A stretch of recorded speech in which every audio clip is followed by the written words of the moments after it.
Vamsikrishna Singareni coal mines గురించి పార్లమెంట్లో ప్రస్తావిస్తూ government of India Singareni coal mines ని ప్రైవేటైజేషన్ చేయకూడదు.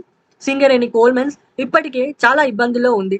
సింగరేణిని ప్రైవేటైజేషన్ చేయకుండా డైరెక్ట్ ఫండ్స్ తో సింగరేణి కోల్ మైన్స్ ని ఆదుకొని అలాగే సింగరేణి కోల్ మైన్స్ ద్వారా ఉపాధులు పెంచాలి అని కేంద్ర ప్రభుత్వంను రిక్వెస్ట్ చేసిండు.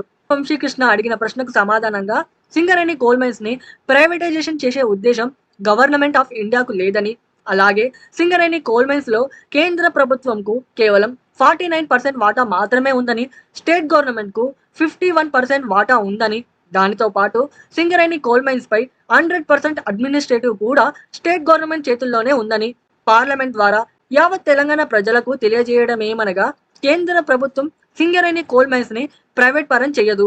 అలాగే సింగరేణి కోల్ మైన్స్ ని మరింత అభివృద్ధి చేసి సింగరేణి కోల్ మైన్స్ ద్వారా మరిన్ని ఉపాధి అవకాశాలు పెంచుతామని కిషన్ రెడ్డి చెప్పిండు.